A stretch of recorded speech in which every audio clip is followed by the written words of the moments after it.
Hi everyone, आप सभी का वेलकम है मोबाइल पाठशाला पर। तो आज के इस लेक्चर में फिर से हम करने वाले हैं इंग्लिश पेडागोजी के क्वेश्चंस। फटाफट से एक बार लिंक को शेयर कर दें, सब्सक्राइब कर दें। पूरी वीडियो को अगर आप देख रहे हैं, अच्छी लग रही है तो सब्सक्राइब एंड लाइक दोनों करेंगे आप लोग। और जैसे कि मैं आपको बताई हूँ कि आपका लास्ट वीक, सितंबर के लास्ट वीक से आप लोग का लाइव होने वाला है इंग्लिश पेडागोजी के लिए। तो आप सभी को आना है, ठीक है, आप सभी को जुड़ना है। और उसका एक बेनिफिट ये रहेगा कि आप लोगों के डाउट्स में क्लियर कर पाऊंगी उस वीडियो के थ्रू, ठीक है। तो एक बार फिर से मैं आप लोग का वेलकम करती हूँ। ये है मोबाइल पाठशाला और मैं हूँ आकांक्षा पांडे और हम दोनों मिलकर के करने वाले हैं आज इंग्लिश पेडागोजी के क्वेश्चंस को सॉल्व। तो अब स्टार्ट करेंगे हम। आज का गाइस देखो, पहला क्वेश्चन बहुत ही इजी है और मुझे नहीं लगता कि आप लोग इसको नहीं कर पाएंगे क्योंकि इतना इजी क्वेश्चन है ये। Museum is a dash teaching add. Museum किस तरह का टीचिंग एड होता है? विजुअल, ऑडियो, ऑडियो विजुअल या ऑल ऑफ दीज? तो ये ऑल ऑफ दीज के चक्कर में आप लोग बहुत फंसते हैं। तो डी ऑप्शन पर इतना ज्यादा आपको केयर नहीं करना है। पहले आप पूरा एनालिसिस कर लेंगे, उसके बाद डी ऑप्शन पे आएंगे आप। विजुअल, म्यूजियम को देखा जाएगा या सुना जाएगा? म्यूजियम को देखा जाएगा और वो हमारा एक टीचिंग एड है जिसके थ्रू हम बहुत सारी नॉलेजेस को बहुत सारी नॉलेज हमें मिलती है, ठीक है। तो म्यूजियम हमारा कौन सा, किस तरह का टीचिंग एड होगा? विजुअल होगा। अगर ये हम कोई भी चीज सुनते हैं, यानी कि अगर हमको पढ़ाया जाता किसी भी चीज के थ्रू और जो हम सुनते हैं तो वो हमारा ऑडियो टीचिंग ऐड हो जाता, ऑडियो विजुअल हो जाता अगर उसमें सुनने और देखने दोनों का काम हो रहा है। तो ऑल ऑफ दीज नहीं होगा, आंसर क्या हो जाएगा? पहला हो जाएगा, ठीक है। चलिए आते हैं नेक्स्ट क्वेश्चन पे। Which of the following is an incorrect assumption in language teaching? एक बहुत ही गलत अवधारणा है हमारी टीचिंग को लेकर के। लैंग्वेज टीचिंग को लेकर के कौन सी सबसे गलत अवधारणा है? पहला यहाँ ऑप्शन कहता है learners acquire language by trying to use it in real situation. ये सही है क्योंकि रियल सिचुएशन से वो बहुत सारे चीजों को सीखते हैं। यानी कि जो पहला लैंग्वेज बच्चे एक्वायर करते हैं, the first language you can say, जो मदर टंग होता है, जो बच्चे एक्वायर करते हैं वो अपने रियल सिचुएशन से एक्वायर करते हैं। दूसरा है learners first language plays an important role in learning. Language, जो लर्नर्स का पहला लैंग्वेज होता है, एक बहुत ही बड़ा रोल प्ले करता है सीखने में, ठीक है। जो पहला लैंग्वेज होता है बहुत ही इंपॉर्टेंट रोल प्ले करता है। थर्ड है language teaching should have a focus in communicative activities. बिल्कुल लैंग्वेज का कम्युनिकेटिव एक्टिविटीज पे बिल्कुल फोकस होना चाहिए। और डी ऑप्शन कहता है language teaching should give an importance to writing rather than speech. यहाँ पर कहा गया है लास्ट ऑप्शन में, अब देखिए यहाँ पर इनकरेक्ट एजम्पशन है और लास्ट ऑप्शन कहता है आपका कि जो लैंग्वेज टीचिंग है उसे राइटिंग पर ज्यादा फोकस करना चाहिए रादर देन स्पीच पे। मतलब यहाँ पर वो राइटिंग पे फोकस करे, स्पीच को छोड़ दे। तो अब लैंग्वेज जब सीखते हैं तो सबसे ज्यादा फोकस हमारा बोलने पर होता है। इसका मतलब यहाँ पर ये बात गलत कही गई है। तो इस क्वेश्चन के अकॉर्डिंग आपका जो सही आंसर होगा वो हो जाएगा आपका डी हो जाएगा, ठीक है। ओके गाइस, थर्ड पे आते हैं। The selection of teaching aids depends on the, यानी कि जब भी हम टीचिंग एड का अध्ययन सामग्रियों का जब हम सिलेक्शन करेंगे तो वो किस बात पर डिपेंड रहेगी, किस बात पर वो निर्भर करती है। आपको बता दूं कि आज के जो क्वेश्चंस हैं उनका बहुत ही क्रिटिकल इवैल्यूएशन के थ्रू आप आंसर दे पाएंगे क्योंकि वो सारे क्वेश्चंस आपके कॉपी पेस्ट प्रीवियस ईयर से नहीं है, थोड़ा बहुत उसमें मैंने चेंज किया है और फिर वो लेकर के आई हूँ। तो आपको सोच और समझ के आंसर करना है, ठीक है। तो पहला यहाँ पर ऑप्शन कहता है age of the learners, ability of the learners, objective of teaching and mental status of the learners. क्या हो जाएगा इसका answer? The selection of teaching aids depends on, यानी कि जो शिक्षण सामग्री है वो किस चीज पर निर्भर करती है। यहाँ पर पहला फोकस कर रहा है एज पर। तो एज की बात तो सही है कि अगर हम अपने लर्नर का एज देखेंगे कि उसका एज क्या है, उम्र क्या है, उसी हिसाब से उसको हम वहां पर वो बुक्स उसको प्रोवाइड करवाएंगे, वो टीचिंग एड हमारा होगा। सेकंड कहता है ability of the learners, ability पर फोकस होगा, उसके मतलब क्षमता पर फोकस होगा। लेकिन ये जो थर्ड है आपका सी ऑप्शन, ये कहता है ऑब्जेक्टिव ऑफ टीचिंग, यानी कि हमारे उद्देश्य, हमारा पढ़ाने का उद्देश्य क्या है, उसी हिसाब से हम क्या देते हैं उसको, उसी हिसाब से हम अपना टीचिंग एड इस्तेमाल करते हैं। हमारा ऑब्जेक्टिव जो होता है पढ़ने का, उसी हिसाब से हम अपना ये टीचिंग एड इस्तेमाल करते हैं पढ़ाने के लिए। तो आपका यहाँ पर सी ऑप्शन सही है। अब बहुत जनों को लगेगा कि mental status of the learners क्यों नहीं हो सकता है? तो मेंटल स्टेटस यहाँ पर बताता है कि जो बालक है उसका मेंटल स्टेट क्या है, क्या वो पागल है या फिर वो बुद्धिमान है। अगर वो पागल है तो उसको हम दूसरा टीचिंग एड देंगे, अगर बुद्धिमान है तो दूसरा टीचिंग एड देंगे। ये कहाँ की बात हो जाती है? यानी कि ये मेंटल स्टेटस एप्रोप्रिएट नहीं होगा आंसर में। ऑब्जेक्टिव ऑफ टीचिंग, हम अपना उद्देश्य देखते हैं कि हम पढ़ा क्यों रहे हैं और किस लिए पढ़ा रहे हैं, और जो हम पढ़ा रहे हैं उस हिसाब से हम टीचिंग एड का इस्तेमाल करते हैं, ठीक है। नेक्स्ट आ जाते हैं। Which approach या method to teaching English discourage the use mother tongue? आपको ये मैंने बहुत बार कराया है कि किस तरह का टीचिंग अप्रोच केवल मदर टंग को मदर टंग को क्या करता है, मदर टंग को हटा करके केवल टारगेट लैंग्वेज पे फोकस करता है, किस तरह का लैंग्वेज टीचिंग। तो आपको पता है, ये मैंने बहुत बार कराया है, डायरेक्ट मेथड में, डायरेक्ट अप्रोच में हम क्या करते हैं, अपने टारगेट लैंग्वेज पे फोकस करते हैं, मदर टंग पे फोकस नहीं करते हैं। ठीक है, जैसे मान लिया इंग्लिश की क्लास है, इंग्लिश का क्लास है तो इंग्लिश पर ही फोकस किया जाएगा, हिंदी वहां पर यूज नहीं किया जाएगा। तो ऐसे क्लास को, ऐसे अप्रोच को, ऐसे मेथड को हम क्या बोलते हैं, डायरेक्ट मेथड या डायरेक्ट अप्रोच बोलते हैं। ठीक है, बढ़ते हैं नेक्स्ट क्वेश्चन पे गाइस।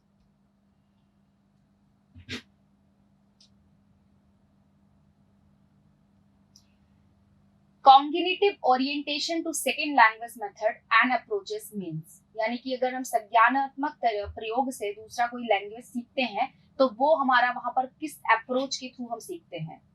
अगर हम संज्ञानात्मकता का प्रयोग करके कोई दूसरा सेकेंड लैंग्वेज हम सीखते हैं तो हमारा जो अप्रोच होता है वो कैसा होता है, उस अप्रोच को हम क्या बोलते हैं। पहला ऑप्शन यहाँ पर कहता है teaching structure of language, adopting learners strategies that are compatible with the learner's own, emphasizing integration between teacher and the students, और D कहता है selection of language structure according to their utility। क्या होगा इसका आंसर बताएंगे। देखो, मैं अब एक ऑप्शन पर फोकस कर रही हूँ, आप लोग को बहुत ध्यान से सुनना है कि मैं आपको कैसे समझा रही हूँ। कॉग्निटिव यानी संज्ञानात्मकता का प्रयोग करके हम जब दूसरा लैंग्वेज सीखते हैं, एक तो मदर टंग हमको आती है, दूसरा लैंग्वेज जो हमारा टारगेट लैंग्वेज है उसको हम कैसे सीख पाएंगे, क्या स्ट्रेटेजी हमारी होनी चाहिए, क्या बच्चे की स्ट्रेटेजी होनी चाहिए, क्या एक टीचर की स्ट्रेटेजी होनी चाहिए। इस चीज पर हम ये चारों ऑप्शन में देखेंगे कि जो मोस्ट अप्रोप्रिएट होगा उसी को हम सही मानेंगे। ठीक है, language structures of language, teaching structures of language, यानी कि हम लैंग्वेज के स्ट्रक्चर्स पे फोकस करें। Adopting learning strategies that are compatible with the learners own, यानी कि वो हम स्ट्रेटजी फॉलो करें, वो टीचर स्ट्रेटजी फॉलो करें जिसमें हमारा क्या हो, बच्चा कंपैटिबल हो, कंफर्टेबल हो जिसमें। Emphasising integration between teacher and the student, अब यहाँ पर ये एम्फसाइजिंग यानी जोर डालें हम किस इंटीग्रेशन पर, किसके संबंध पर, एक टीचर और एक स्टूडेंट के संबंध पर। और डी कहता है selection of language structures according to their utility, यानी कि हम क्या करें, लैंग्वेज के स्ट्रक्चर पर डिपेंड करें, उसके यूटिलिटी के अकॉर्डिंग, यानी कि उसके हम जो है यूज के अकॉर्डिंग उसकी हम लैंग्वेज यूटिलिटी पर फोकस करें। ठीक है, तो यहाँ पर जो आपका आंसर होगा, जो स्ट्रक्चर्स ऑफ लैंग्वेज तो बिल्कुल अप्रोप्रिएट नहीं है, है ना। और यहाँ पर बात कर रहा है कि लैंग्वेज की यूटिलिटी पर हम फोकस करें तभी सेकेंड लैंग्वेज हमको आएगा। सेकेंड और सी में क्या हो पाएगा, बी और सी में क्या होगा आपका, adopting learning strategies that are compatible with the learners own, यानी कि अगर हमें दूसरा कोई लैंग्वेज सीखना है तो वो बच्चे के कंपैटिबिलिटी के अकॉर्डिंग होना चाहिए, या फिर हमें टीचर और स्टूडेंट के बीच में क्या है, इंटीग्रेशन होने की जरूरत है, टीचर और स्टूडेंट के बीच में इंटीग्रेशन होने की जरूरत है। क्या होना चाहिए इसका आंसर, तो यहाँ पर इसका आंसर जो होगा वो होगा आपका सेकेंड ऑप्शन। क्यों, कैसे, देखो, जब भी हम कोई चीज बच्चे को सिखाते हैं तो ये हमारा मोटिव होता है कि उसको हम सिखा दें, और ये मोटिव भी साथ में होता है कि बच्चे को उस लैंग्वेज के प्रति हम मोटिवेट करें ताकि बच्चे को उस लैंग्वेज में क्या है, इंटरेस्ट आए। तो हम इंटरेस्ट मोटिवेशन मिला करके चलते हैं, और बच्चा उस लैंग्वेज को सीखने के लिए जब इंटरेस्टेड होता है, कंपैटिबल होता है, कंफर्टेबल होता है, तो वो उस लैंग्वेज को सीख जाता है। तो इस सेकंड ऑप्शन में इसी की बात की हुई है, तो इसके अकॉर्डिंग यानी इस क्वेश्चन के अकॉर्डिंग इसका आंसर हो जाता है आपका सेकंड ऑप्शन। क्लियर, नेक्स्ट आ जाते हैं हम। The English language teaching method that reference from using the learners native language and just uses the target language, ये थोड़ा घुमा करके आंसर है, थोड़ा सा घुमा करके आंसर है। मुझे भी पता है बहुत जनों को लगेगा तुरंत डायरेक्ट मेथड, क्योंकि इस क्वेश्चन में ये बताया गया है कि आप जो है अपने नेटिव लैंग्वेज यानी अपने मदर टंग का इस्तेमाल ना करके आप अपने टारगेट लैंग्वेज पर अगर फोकस कर रहे हैं तो वो हमारा कौन सा अप्रोच, कौन सा मेथड होता है। जरा यहाँ थोड़ी सी बात ध्यान से सुनेंगे आप लोग मेरी। देखो, यहाँ पर रिमूव नहीं लिखा हुआ है, यहाँ लिखा है रिफ्रेन, और रिफ्रेन का मतलब होता है क्या करना, इग्नोर करना या हटा देना। ठीक है, मतलब पूरी तरीके से रिमूव करना इसका आंसर नहीं होगा, है ना। बचना भी इसको बोल सकते हैं, बचना।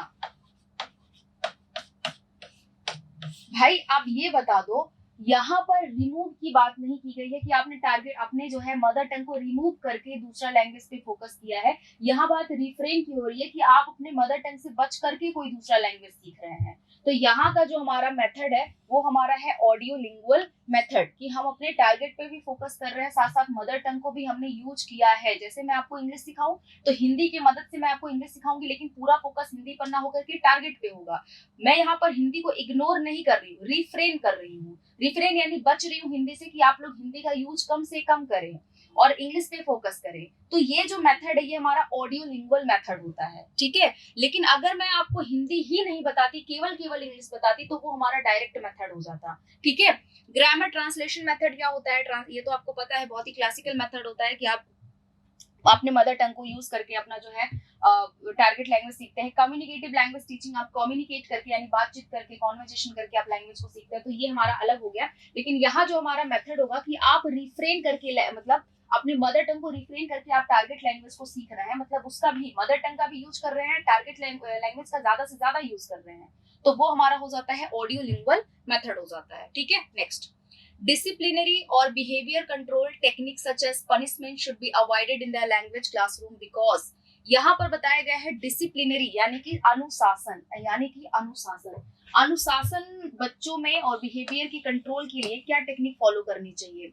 Suggest punishment should be avoided in the classroom because punishment, हमें डिसिप्लिन के लिए हमें बच्चों में पनिशमेंट कम देनी चाहिए, यानी उनको हमें जो दंड है वो हमें कम देना चाहिए। क्यों देना चाहिए दंड कम, क्योंकि कुछ रीजंस है यहाँ पर दिए हुए फर्स्ट सेकंड थर्ड में फोर्थ में, तो उसको हम पढ़ करके देखेंगे कि कौन सा मोस्ट एप्रोप्रिएट हो जाता है इस क्वेश्चन के अकॉर्डिंग। तो पहली चीज, तो पहले हम क्वेश्चन को एक बार हम एनालिसिस कर लेते हैं कि आंसर हो भी क्या सकता है। पहले देखो, जो ये डिसिप्लिन वर्ड है, ये डिसिप्लिन का मतलब होता है अनुशासन। अनुशासन जो है ये सबसे पहले बच्चे में खुद आता है, उसके बाद से आप थोड़ी बहुत बातें उनको बताते हैं कि ऐसा करना है वैसा करना है, लेकिन ये अनुशासन बच्चों में खुद आता है, ये कॉग्निटिव होता है।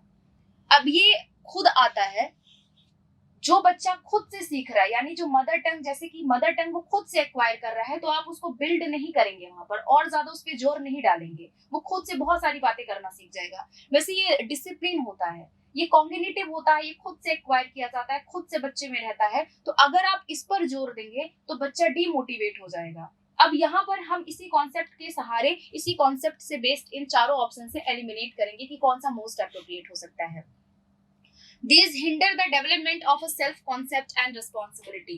मतलब यहाँ पर ये जो इस तरह का बिहेवियर है, अगर आपने बच्चे को पनिशमेंट दे दिया तो क्या हो जाएगा, डेवलपमेंट ऑफ सेल्फ कॉन्सेप्ट, उसका सेल्फ कॉन्सेप्ट यानी सेल्फ एस्टीम उसका, और उसकी रिस्पॉन्सिबिलिटी यहाँ पर क्या हो जाएगी, हिंडर हो जाएगी, यानी कि रुक जाएगी, अगर आपने बच्चे को डिसिप्लिन और बिहेवियर कंट्रोल के लिए आपने पनिशमेंट दे दिया तो। सेकेंड कहता है, this prevent the learners to get engaged in the constructive activities. मतलब आपने अगर बच्चे को पनिशमेंट दे दिया है क्लास के दौरान कि अगर वो बच्चा डिसिप्लिन में रहे, तो उससे क्या किया आपने, उसकी रचनात्मकता पर आपने, उसकी रचनात्मक एक्टिविटी पर आपने क्या कर दिया, रोक लगा दिया, प्रिवेंट कर दिया उसको, अगर आपने उसको पनिशमेंट दे दिया, तो इसलिए आप उसको पनिशमेंट नहीं देंगे। थर्ड कहता है, they prevent the learners to develop relationship between the previous and new knowledge। भाई ये तो मैं रिलेट नहीं कर पाऊंगी कि आपने बच्चे को पनिशमेंट दे दिया तो अब उसको जो सिखाया जाएगा वो नहीं सीखेगा, लेकिन जो पहले सीखा था वो उससे नए नॉलेज से और प्रीवियस नॉलेज से रिलेट नहीं कर पाएगा। कुछ ऐसी बातें हमारा ये थर्ड ऑप्शन कह रहा है, जो कि मुझे बिल्कुल भी रिलेटेबल नहीं लग रहा है।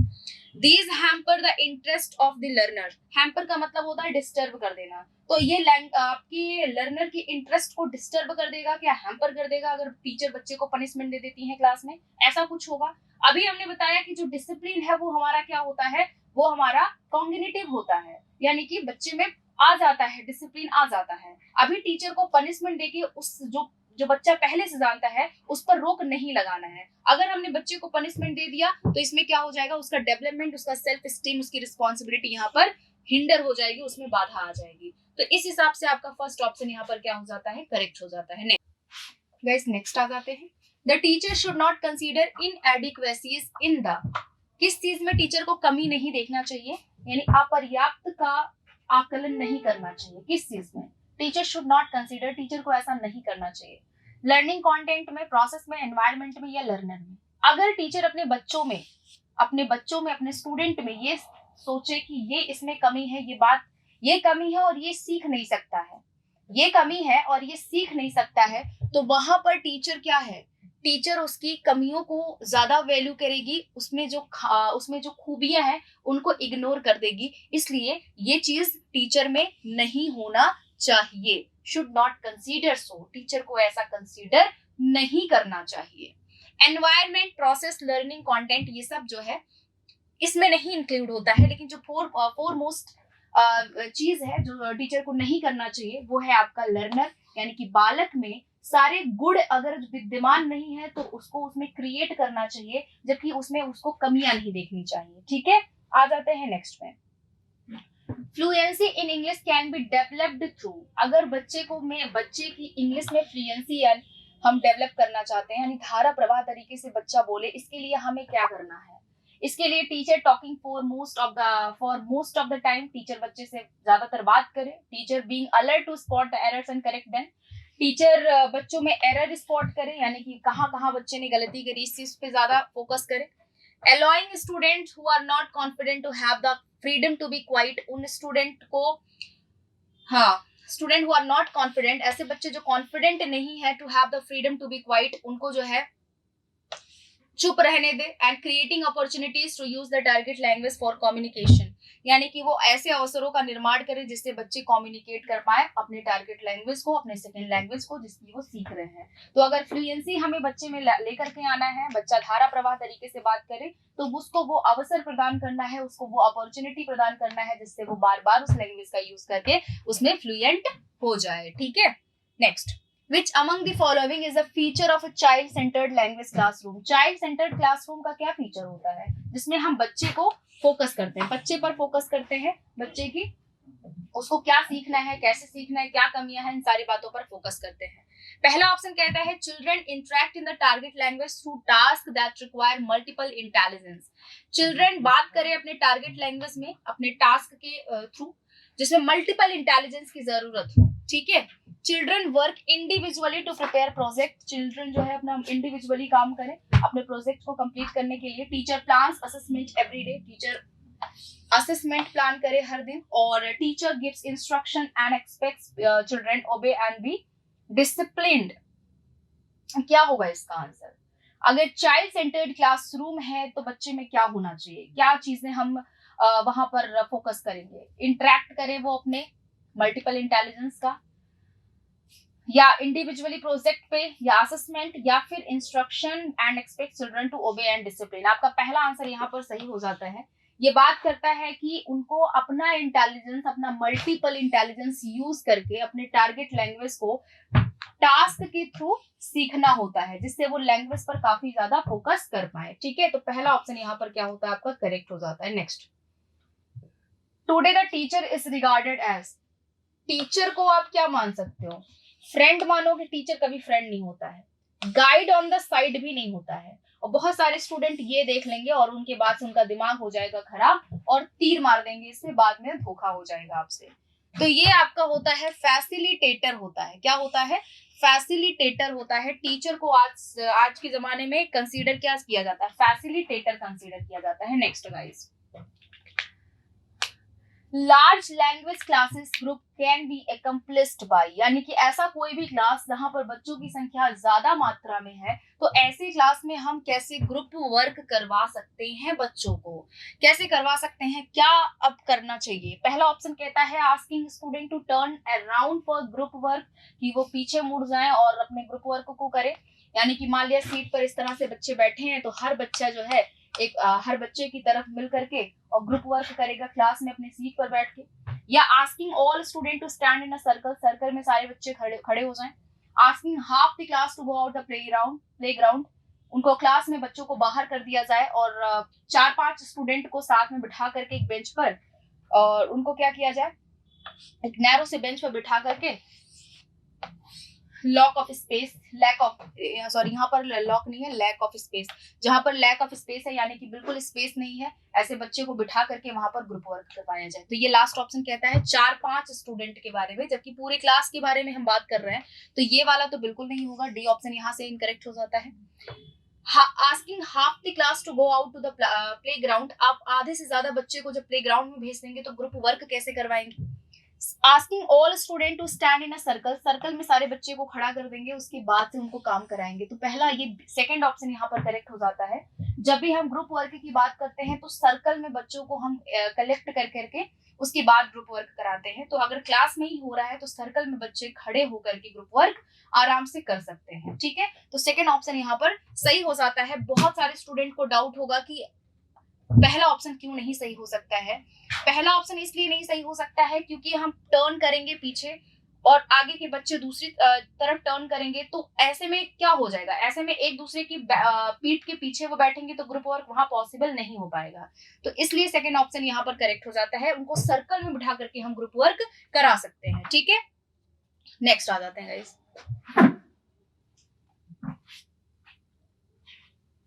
The affective hypothesis of the natural approach states that affective hypothesis प्रभावात्मक जो है, प्रभावात्मक हाइपोथेसिस क्या है, परिकल्पना क्या है, यानी कि ऐसा क्लासरूम जो है जो काफी प्रभावी हो और उसका the affective hypothesis of the natural approach state. Affective hypothesis natural approach का क्या बताता है? नेचुरल अप्रोच क्या है पहले ये बता दीजिए, और नेचुरल अप्रोच की परिकल्पना किसने बताई, इसके बारे में आप सभी को आंसर करना है। देखो यहाँ पर नेचुरल अप्रोच के बारे में बताया गया है कि second language can be best learned through informal, implicit and subconscious learning. देखो ये सबकॉन्शियस लर्निंग हम करते हैं मदर टंग में, कि हम बिना कॉन्शियस हुए हम अपने मदर टंग को सीख लेते हैं, बिना हमें कोई वहां पर शिक्षा दीक्षा की जरूरत नहीं होती है। Low anxiety and relaxation can enhance second language acquisition. Low anxiety ये बिल्कुल भी यहाँ पर रिलेट नहीं कर रहा है। Attitude can help in the acquisition of second language, and learners with self-esteem and high level of confidence acquire second language faster। यानी वो बच्चे जिनका सेल्फ स्टीम बहुत अच्छा है, जो हाई लेवल जिनका कॉन्फिडेंस है, वो क्या करते हैं, वो लैंग्वेज को फास्टर यानी कि बहुत तेजी से वो उसको जो है सीख जाते हैं। तो नेचुरल अप्रोच इस तरह की, इफेक्टिव हाइपोथेसिस का नेचुरल अप्रोच इस तरह की बातें करता है कि बच्चा अगर बहुत ही उसका कॉन्फिडेंस बहुत ज्यादा है, उसका सेल्फ स्टीम काफी हाई है, तो उस लैंग्वेज को जल्दी ही एक्वायर कर लेगा। ठीक है, आ जाते हैं नेक्स्ट पे। अ play can be best taught. अगर हम कोई नाटक बच्चे को बता रहे हैं, नाटक सिखा रहे हैं, तो कैसे हम उसको प्रभावशाली तरीके से सिखा सकते हैं? पहला कहता है encouraging the student to stage the play after working in the group to understand the plot character etcetera. बिल्कुल यहाँ पर पहला ऑप्शन इस बात को सही तरीके से पुष्टि कर पा रहा है कि अगर बच्चे को हमें नाटक सिखाना है तो हम क्या करेंगे, उसको हम स्टेज पे खड़ा करके उसको हम प्लॉट कैरेक्टर यानी कि जो कैरेक्टर्स हैं, जो प्लॉट है कैरेक्टर का, उसको हम एक एक करके बच्चे को बताएंगे और बच्चा उसी के अकॉर्डिंग जब एक्ट करना स्टार्ट करेगा तो उस कैरेक्टर को भी फील कर पाएगा और उसी हिसाब से वो बोल भी पाएगा जैसे उसका कैरेक्टर था। तो इसमें लैंग्वेज भी वो सीखेगा और साथ साथ में उसकी स्टडी, उसका करिकुलम भी होता रहेगा। तो ये आपका पहला ऑप्शन इस बात को सही तरीके से बता पा रहा है, सही तरीके से एक्सप्लेन कर पा रहा है, तो इस हिसाब से आपका पहला ऑप्शन सही हो जाता है। सेकेंड कहता है asking a number of question to test the comprehensive student. भाई हम हर टाइम में बच्चे से क्या नाटक में भी क्वेश्चन पूछेंगे? नाटक में क्वेश्चन किस बात के लिए पूछेंगे? अगर आप पढ़ा रहे हैं नाटक तो इफेक्टिव कैसे हो पाएगा, इस बात पर हमें फोकस करना है। Conductive a test with specific question of the story and grammar items. नाटक में हमें ग्रामर आइटम क्यों पूछना है, तो यहाँ पर ये भी नहीं होगा। Making the student read it silently a number of items to understand the story. बार बार उसको साइलेंटली रीड करके नंबर ऑफ स्टोरी हमें नहीं क्रिएट करना है। पहला ऑप्शन इस बात को सही तरीके से बता पा रहा है, तो इसलिए आपका पहला ऑप्शन यहाँ पर करेक्ट हो जाता है। अगर सेशन अच्छा लग रहा है, प्रभावशाली लग रहा है, इफेक्टिव लग रहा है गाइस, एक बार शेयर, लाइक, सब्सक्राइब कर दीजिए आप लोग। और इसके लिए मैंने जैसे आपको पहले बताया कि हम लोग अब करने वाले हैं सितंबर लास्ट वीक से लाइव करने वाले हैं। आप सभी को जुड़ना है हमारे साथ में, और आप लोग रहेंगे तो क्लास इफेक्टिव हो पाएगा और मुझे बहुत खुशी होगी, मैं काफी मोटिवेट फील कर पाऊंगी। तो आप लोग का आना जरूरी है, और सेकेंडली आपको पूरी वीडियो देखनी है एंड जो भी डाउट है मुझे बताना है कमेंट सेक्शन में। आपको हिंदी पेडागोजी भी मैं साथ साथ में लेकर रिलेट कर पा रही हूँ, क्योंकि इंग्लिश के क्वेश्चंस को मैं हिंदी में भी आपको एक्सप्लेन कर रही हूँ। तो इससे ज्यादा और क्या इफेक्टिव हो पाएगा आप लोगों के लिए, क्या हेल्पफुल होगा आप लोगों के लिए, इससे ज्यादा सारी चीजें हम पढ़ रहे हैं, बस आप लोगों की साथ की जरूरत है। आप लोग ऐसे ही हमारे साथ में बने रहिए, सब्सक्राइब करिए, शेयर करिए, लाइक करिए जरूर। ठीक है, आ जाते हैं इस क्वेश्चन पे गाइस हम। Who gave the concept of natural approach? जो मैंने अभी क्वेश्चन आप लोगों से पूछा था, नेचुरल अप्रोच का कॉन्सेप्ट किसने बताया था? तो एसटी क्रैशन और टीडी टैरल ने बताया था, यानी कि यहाँ पर बहुत ए भी आपका सही हो जाता है। ठीक है, आ जाते हैं गाइस नेक्स्ट पे। Some noise in the class in the language class indicate. अगर आपकी क्लास में कुछ नॉइज हो रही है तो वो किस बात का संकेत देती है? अगर कुछ नॉइज हो रही है यानी सम नॉइज हो रही है तो बात पॉजिटिव होती है वहां पर, लेकिन अगर नॉइज ही लिखा है, पूरा पूरा नॉइज ही लिखा हुआ है, तो ये बात वहां नेगेटिव हो जाती है। इस बात का जरूर ध्यान रखेंगे कि जब भी सीटेट में क्वेश्चन आएगा कि नॉइज, पूरी पूरी क्लास में नॉइज हो रही है, तो ये पॉजिटिव जाएगा या नेगेटिव जाएगा? नेगेटिव जाएगा। लेकिन कुछ नॉइज हो रही है तो वो पॉजिटिव है। क्यों? क्योंकि बच्चे कुछ नॉइज अगर कर रहे हैं तो वो लैंग्वेज का यूज कर रहे हैं, जो कि जरूरी है लैंग्वेज की क्लासरूम में। ठीक है, तो यहाँ कुछ क्वेश्चन ऑप्शन दिया गया है। Teachers lack of control over class, teacher का कंट्रोल नहीं है क्लास पे। Incompetence of the teacher, teacher योग्य नहीं है। Constructive activities with the learners engage in language learning और इन डिसिप्लिन ऑफ लर्नर्स। भाई यहाँ पर हम कंस्ट्रक्टिव एक्टिविटीज कर रहे हैं, सीख रहा है बच्चा, बोल रहा है बच्चा, और बच्चा अगर बोलेगा तो कुछ नॉइज तो होना ही पॉसिबल है। तो यहाँ पर इसलिए आपका सी ऑप्शन क्या हो जाता है? करेक्ट हो जाता है। Next guys, Which of the following come under the functional category of the functional notional approach? देखो भाई, अब चौंक तो जाना संभव है आपका। क्यों क्यों क्यों? क्योंकि पहली बार हम फंक्शनल नोशनल अप्रोच के बारे में सुन रहे हैं। आज तक सीटेट में भी शायद पता नहीं आया है या नहीं आया है, लेकिन क्वेश्चंस इस तरह के फ्रेम होना पॉसिबल है आप लोगों के। देखो, ये फंक्शनल नोशनल अप्रोच क्या होता है? फंक्शनल ग्रामर के बारे में पढ़ा है, फंक्शनल वर्ड के बारे में पढ़ा है, ऐसा भी। अब मैं इसके बारे में आपको बता रही हूँ, ये फंक्शनल कैटेगरी होती क्या है, ये फंक्शनल नोशनल अप्रोच क्या होता है। जहां पर अगर हमें किसी को कन्विंस करना हो, परसुएड करना हो किसी को, मान लिया मुझे आपको कन्विंस करना है, या फिर मान लो कोई लड़की है, शादी हो गई, अपने ससुराल गई, अब उसके घर वाले उसको परसुएड कर रहे हैं, पहली दफा उसको बोल रहे हैं कि आप बहुत अच्छे हो, आप इस तरह से, हम आपको जो है अपनी लड़की की तरह रखेंगे, आपको अपनी डॉटर समझेंगे, और आप पूरे घर की मालकिन हो, ऐसे ऐसे वगैरह वगैरह। उसको एकदम से क्या करती हैं, उसको कन्विंस करती हैं, उसको परसुएड करती हैं, लड़की बहुत खुश हो जाती है। तो फंक्शनल नोशनल अप्रोच का मतलब होता है कि आप अपने बच्चे को जब सिखा रहे हो, अपने स्टूडेंट को अगर आप सिखा रहे हो, तो बहुत सारी चीजों को आप इतना मोटिवेट बच्चे को कर दे रहे हो कि बच्चा मतलब इतना ज्यादा मोटिवेटेड हो जाता है, इतना ज्यादा इंटरेस्ट हो जाता है उस लैंग्वेज को सीखने के लिए, कि वो तुरंत मतलब उसको ऐसा लगेगा कि वो एक ही बार में सीख लेगा। ठीक है, तो ये हमारा इस तरह का जो अप्रोच होता है, उसमें हमारी चारों चीजें आ जाती हैं। इंटरपर्सनल आ जाता है, पर्सनल आ जाता है, इमेजिनेटिव आ जाता है, और रेफरेंशियल भी आ जाता है। क्योंकि ये रिपीट है। इंटरपर्सनल आ जाता है, पर्सनल आ जाता है, इमेजिनेटिव आ जाता है, और रेफरेंशियल भी आ जाता है। यानी कि यहाँ पर पहला ऑप्शन इस तरह से करेक्ट हो जाता है आपका। ठीक है, नेक्स्ट आ जाते हैं। Effective learning takes place when students are effective, मतलब प्रभावशाली तरीके से सीख पाने की जो हमारी प्रविधि है, वो बच्चों में कब होती है? Interactive, quite, good at preparing for examination, या फिर पैसिव। तो भाई यहाँ पर बच्चा अगर इंटरेक्ट करेगा, बातचीत करेगा, तो बातचीत करने पे वो लैंग्वेज का बार बार यूज करेगा, जिससे वो क्लास क्या हो पाएगा? इफेक्टिव हो पाएगा। तो इफेक्टिव क्लास होने के लिए बच्चों में डाउट्स होने जरूरी है। बच्चा बात करे एक दूसरे से, अपने स्टूडेंट से बात करे या टीचर से बात करे, बस किसी भी तरीके से वो लैंग्वेज का यूज करे। तो ये हमारा इफेक्टिव क्लासरूम होता है, जिसमें वो डाउट्स को पूछे और टीचर उसके डाउट को एक्सप्लेन करे। ठीक है, next. This approach, being context specific, applies to both spoken and write languages. More practical is used and learning of language and is situational, meaningful and self-rewarding. This approach is, एक बार ध्यान से सुन लो, the approach being context specific, यानी कि contextual भी है, specific है, applies to both spoken, बोला भी जा रहा है और लिखा भी जा रहा है, बहुत ही practical भी है और यूज भी किया जा रहा है। Learning of language and situational, meaningful and self rewarding, मतलब सिचुएशनल मीनिंगफुल भी है और सेल्फ रिवॉर्डिंग भी है।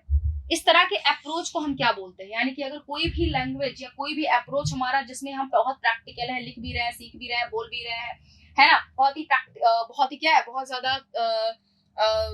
ज्यादा मीनिंगफुल है, सिचुएशनल भी है, इस तरह के अप्रोच को हम क्या बोलते हैं? इस तरह के अप्रोच को हम बोलते हैं कम्युनिकेटिव अप्रोच, जिसमें बोलचाल करके, है ना, बहुत ही प्रैक्टिकल होके, बहुत व्यवहारिक होके हम अपने लैंग्वेज को सीखते हैं। तो वो हमारा होता है कम्युनिकेटिव अप्रोच, जिसमें हम बातचीत करते हैं। तो बातचीत में हमारे सारे हाव भाव आ जाते हैं। ठीक है, सेकेंड ऑप्शन यहाँ पर गाइस आपका करेक्ट हो जाता है। नेक्स्ट आ जाते हैं। बाकी ये structural, oral, situational approach, translation कम, ये तो बहुत ही क्लासिकल है जो आप लोग जानते हैं। ट्रांसलेशन कम ग्रामर अप्रोच, ट्रांसलेट करके आप सीख पाते हैं अपने लैंग्वेज को। ठीक है, next. The most important feature of an effective language classroom is opportunity for learners to imitate, relax, interact आपका हो जाएगा यहाँ पर आंसर कि मोस्ट इफेक्टिव क्लासरूम बच्चों के लिए या टीचर के लिए तभी हो पाता है जब बच्चा और टीचर इंटरेक्ट करे, बातचीत करेंगे, लैंग्वेज का बार बार यूज करेंगे और फिर वो वहां पर उनकी लैंग्वेज क्या होगी, एनहेंस होगी, जो भी वो लैंग्वेज को टारगेट मान करके चल रहे हैं। ठीक है, तो ये आपका हो जाता है यहाँ पर सी ऑप्शन करेक्ट। इमिटेट नकल करना, रिलैक्स आराम करना, इवेल्युएट करना मतलब आप क्या कर रहे हो, मूल्यांकन कर रहे हो। तो मूल्यांकन हम करेंगे जब हम सीख लेंगे तब, लेकिन अभी हमें क्या करना है, इंटरेक्ट करना है लैंग्वेज के लिए, ताकि हम भाषा का बार बार क्या कर सके, प्रयोग कर सके। 20 क्वेश्चन हमने किया है और 20 आउट ऑफ कितना, 20 आउट ऑफ आपने कितना स्कोर किया, इस बात को कमेंट सेक्शन में बताना है। और आपको पूरी वीडियो देखनी है, कैसी वीडियो लगी ये भी कमेंट सेक्शन में बताना है, और क्या पढ़ना है ये भी कमेंट सेक्शन में बताना है। और दूसरी चीज आपके लिए बहुत ज्यादा अच्छी बात मैं आपको बताती हूँ, हमेशा बताती हूँ, स्टार्टिंग में मैंने मिस कर दिया, अभी बता दे रही हूँ कि आप किसी भी कॉम्पिटिटिव एग्जाम की प्रिपरेशन कर रहे हैं, हमारी जो वेबसाइट है mobilepathshala.com, वहां पर कोर्सेज को आप जो है एक्सेस कर सकते हैं। और इसके लिए आप जो है हमारे यूट्यूब पर एक वीडियो है उसका सहारा ले सकते हैं, उसके हेल्प से उस कैसे कोर्स को एक्सेस करना है ये भी देख सकते हैं आप। इसके बाद भी आपको कोई प्रॉब्लम हो रही है तो आप इस वीडियो के नीचे जो है कमेंट में बता सकते हैं मुझे कि क्या प्रॉब्लम हो रही है, कैसे एक्सेस करना है। गाइस सारे कोर्सेज न्यू पैटर्न पर बेस्ड हैं, बहुत जरूरी है आपके लिए और आपकी पूरी तैयारी के लिए, क्योंकि अभी हमें कोचिंग क्लासेस का भरोसा नहीं है, क्योंकि हम बैठ करके वहां पढ़ते हैं और हमें भी नहीं पता होता कोर्स कब खत्म होगा, उनके अप्रोच के बारे में हमें कोई नॉलेज नहीं है। लेकिन मैं अपने अप्रोच के बारे में आपको 1 साल से बता रही हूँ कि मैं कैसे पढ़ाती हूँ, आप मेरे अप्रोच के एक बार एनालिसिस करके हमारे कोर्सेज को आप परचेज कर सकते हैं। ठीक है, तो ये बहुत ही अच्छा मीडियम रहेगा आपके प्रिपरेशन के लिए। और आज के लिए इतना ही। वीडियो कैसी लगी कमेंट सेक्शन में होना चाहिए, मेंशन होना चाहिए, लाइक शेयर एंड सब्सक्राइब भी होना चाहिए। Thank you so much, bye bye and take care guys.